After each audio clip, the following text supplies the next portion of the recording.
Alright, hello, my name is Evan and welcome to the fake Raymarching tutorial. This is a continuation of my series like fake volumetric lights and fake volumetric fog, where we take an expensive graphics technique in Unreal Engine and then we're just going to make it as optimized as possible as well as usable in UEFN, so you can use this in any sort of project without a lot of overhead.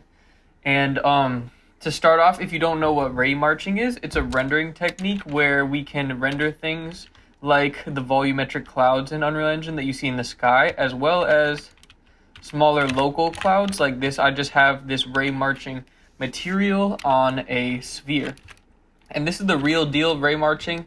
Right here, as you can see, you can go around and it's translucent and it has self-shadowing, so it shadows itself. And if we go up, we see the translucent version that I made, where we have lighting, we have some sort of shadow, not self-shadowing though, and we're using a translucent material. And then at the top, we have our masked material, where we use dithering and a masked material to make the cheapest and most effective version. So starting with the real Raymarch material, I learned how to make this from this tutorial series by Enrique Ventura. This was a great series, and I learned a lot about Raymarch as well as just graphics and HLSL in general. And the way that this material is made, I'm not really going to get too in-depth because you could just watch those tutorials that I just showed by Enrique, and he does a much better job than I would. But we use, as you can see, a huge custom node right here where we're writing a bunch of HLSL code that's going through our cloud. And basically each pixel we're looking at normally on a normal material, with each pixel you're only going to sample one time because it's an opaque material. But in this case, with each pixel that we hit, we're going through and we're sampling up to like 32 times. I think right now it's using 16 samples. So as you can see, this is a very expensive method. We have 744 instructions. We have a bunch of custom code, so this isn't usable in UEFN. And yeah, mostly this would be usable for hero effects or for stuff like clouds, volumetric clouds in the sky. Which is great and all, but yeah, we're here to optimize, so let's move up to our translucent material. So this translucent material right here, as you can see, it's unlit and translucent. And the reason it's unlit is if we change it to lit, you might think that it would accept the sunlight from the scene and show us shadows, but it actually doesn't. Translucent materials do not do that. So we need to put it in unlit, and then in this shader graph, what we're doing is we're calculating the sunlight color right here. Then we calculate our noise UVs, and we're sampling a 3D texture noise from the noise node, which is super useful. And then for some detail, we have a detail noise that's just a smaller version that we blend in there. And then over here, we use Fresnel and opacity to make sure the edges of the sphere are not showing and that we're cutting off stuff, as well as we're clamping the opacity min and max, simple stuff like that. Then at the top, this is basically, we are trying to make this as close to a lit shader as we can. So we already know what the sun color is. And now what we're doing over here is we're figuring out the sunlight on the ground that we can sample, which is cheaper than in the air. Then we figure out where is lit up by the sun. And the way that you do this is through dot products. So we take the sunlight direction, and then we take the vertex direction of the vertex that we're looking at, and then we use those to calculate, should this pixel be lit or should this not be lit?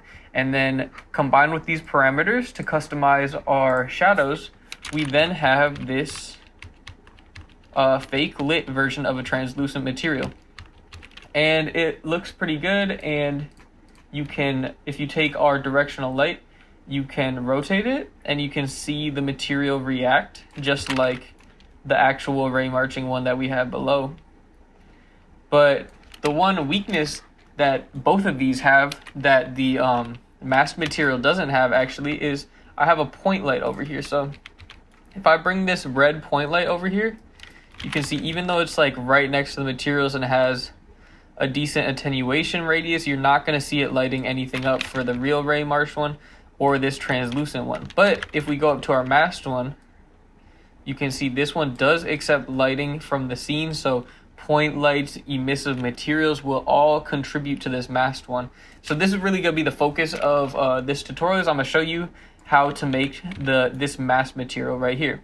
And the reason why we're focusing on this masked material is this series is all about optimization. And when it comes to optimization, the masked one really kills the other ones. You can go to shader complexity view if you hold Alt and 8. And if we look at the Raymarching one, it's already all the way up here in the middle, almost pink. Translucent is red, which isn't very good. But then if we go to mask, this is a very cheap material. You can put a bunch of these in your scene. You can kind of replace Niagara particles within like something that might be a Niagara smoke system. You can replace with a mesh and it will be much more performant. And yeah, you're just gonna run into a lot less problems using this mask material. And the only artifact you really see is the little dithering on the sides that blends it out. Otherwise, compared to the translucent and Raymarching one, this one is holding up pretty well in my opinion. And what I don't even have turned on this one is we have as well, this is something that the translucent one also doesn't have. If we go to our dithered material parameters, we can turn on procedural normals. And right now it's pretty low. But if I bring it up, you can see that, yeah, you can fake normals in this smoke as well that will react accurately to all the lights in the scene, which is super awesome. But I wouldn't keep it at 0.1 because it makes it look kind of weird, but like 0.3 is perfect. You get a little bit of normal action and just highlight how the lights are shading this fake smoke that we are rendering right here. And so let's get into it. I'm gonna open this one up and I'll talk about how this material works. So if we go in details, we have masked blend mode and default lit.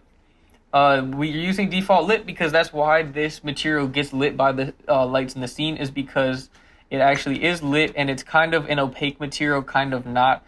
It can either be an opaque pixel or a completely transparent pixel, nothing in between. And normally if we have our dithering turned off like this, it makes it look kind of awkward because it's kind of cut out. It's more like a cookie cutter. And the reason why we have this dither is just so we can blend things in a little bit more. I think 0.2 is a good value. If you go up to 1, it just looks kind of misty. And then you kind of get more artifacts of like the dots on the edge. But 0.2 is a great value that will blend it in with the scene and also look good. So in our material, the first thing that we're going to do is get our noise UV. So we're getting absolute world position, excluding material offsets, and then we need to transform this into local space. And so if you know anything about UVs, if you're doing absolute world position, that means it is not based on the mesh UVs. We are basing it off of the coordinate system in the actual world. And then if you divide that value, you can scale it up and down. So if we want to scale our noise up and down, we can just change this value. This is like a big one. If you go down to 1.2, you can see it gets smaller. So we just have all these values so you can cater this material to any sort of needs, from like smoke to fire to even water and stuff like that. And once you have scaled those UVs, we pan it using noise direction parameter multiplied by time, and then we multiply by our speed multiplier to figure out how fast it is moving. And that creates this panning effect that looks like smoke rising. And the reason why our noise direction has 3 instead of just 2 like a 2D texture would have is in our noise node we are sampling a 3D texture. So we're actually using a vector 3 to sample from this noise. So what happens is basically we are projecting a 2D noise onto this, and then the Z value of noise direction is going to make it look like it's evolving, but really we're just going through the 3D texture. And if you don't know anything about 3D textures, again, the video by Enrique has a lot of great stuff on that. So moving on from our UVs, we use a vertex interpolator to just save some instructions right here. If you don't know about vertex versus pixel shaders, maybe I'll make a video on that. Let me know in the comments. But otherwise, you just when you're doing things like UVs and stuff that is not visual, you can put it on the vertex shader and it will make it cheaper as far as instructions go. So we can do this for the UVs, but we can't do this later down the line once we sample this noise. And so then we are taking this noise to do a bunch of different things, like mix it into the opacity mask as well as the color. Over here we have a color parameter, so you can change the smoke to be whatever color you'd like, as you can see over here. And so the first thing that we do with this noise is we're going to want to figure out the opacity mask. So the first thing we do is multiply by Fresnel, and the Fresnel we get down here by using the Fresnel exponent and Fresnel fraction parameters. If you don't know about Fresnel, it's basically an effect that lets us mask the sides of the sphere mesh. Because if we go into our wireframe mode, you can see this is just a sphere mesh. Nothing fancy going on, it's just a sphere, but we don't want it to look exactly like a sphere, so we're using Fresnel to cut off the edges. If I change the Fresnel exponent to a lower value, it will disappear all the way. If I put up to 1, there will be no edge masking, so that's why we keep it at like 0.2, so you just can't see that sphere bounds that we have. And so now that we've got the Fresnel, we just multiply our noise by the Fresnel, and then we can multiply by a multiplier that we have right here. This is just a basic 0 is nothing, 1 is normal amount. But if we want things to show up with the Fresnel, we just need to turn it up a little bit, like 5, and then we should get this good cloud effect. And then on most translucent materials or mass materials, you're going to want to clamp the opacity to min opacity and max opacity. That's pretty self-explanatory, just how we're just clamping the opacity right there. And then we're going to lerp between a dithered version of this opacity mask and a non-dithered version. So if we go into parameters, dither amount, 0, completely masked material, no dithering, so the sides are really sharp. And if we go 1, it looks more misty. Keep that at 0.2, that's our opacity mask right there. We're all good on that. And then if you go to the normal, you see we have a fake normal and we have a procedural normal switch that we can turn on and off. So most of the time you probably won't want normals, but if you want to add that extra detail and that extra lighting effect to any of these, you can add normals by calculating ddx and ddy. There are nodes for this as well, perturb normal HQ and prepare normal HQ. Prepare perturb normal HQ, that's a tongue twister. These two can also be used for the same purpose, and then you don't need 2.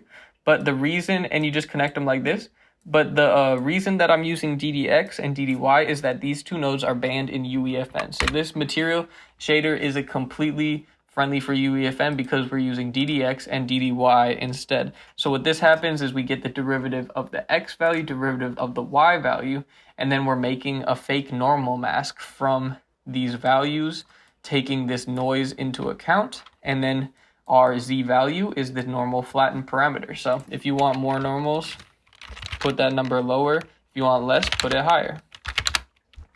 Then, of course, once you make this float through, to make a normal, you're gonna want to normalize it, which is making it into a unit vector or just making it into a normal that we can use for the shader. And then we use a named reroute node, like that, fake normal. That's just how you make a named reroute node. Otherwise, we're just using this one right here, plug it in, and there you go. We have our color, opacity mask, and normal, and we're not using emissive because this is actually a lit material, so the lighting is calculated for us, which is awesome. And so yeah, going back to our original Raymarching material, this one had 744 instructions, and then our final one has 280. And although it does have the dithering around the edges, which some people might not like, it actually is in some ways stronger than the Raymarching material because we can light it up so it blends into the scene better using lights as well as emissive materials. And so uses for this, you can put around your scene for like little smoke, mist, vapor, even stuff like water if you put it the other way, and fire. And then you can put it in Niagara systems to have stuff. This is just like a dust debris. The possibilities are really endless. I also have a debris burst right here, so you can have stuff falling down. And these are great effects that you can go all the way into and look around. And again, thank you to Epic Games for giving me the mega grant so I can make these videos. And you can buy this project file for $5 on Patreon, or if you're a member, you can get it for free. And yeah, thank you for watching, and if you have any suggestions for the next video, let me know. Otherwise, it's going to be fake subsurface scattering, which is awesome, and I'm really excited to share that. All right, thank you, and have a good day.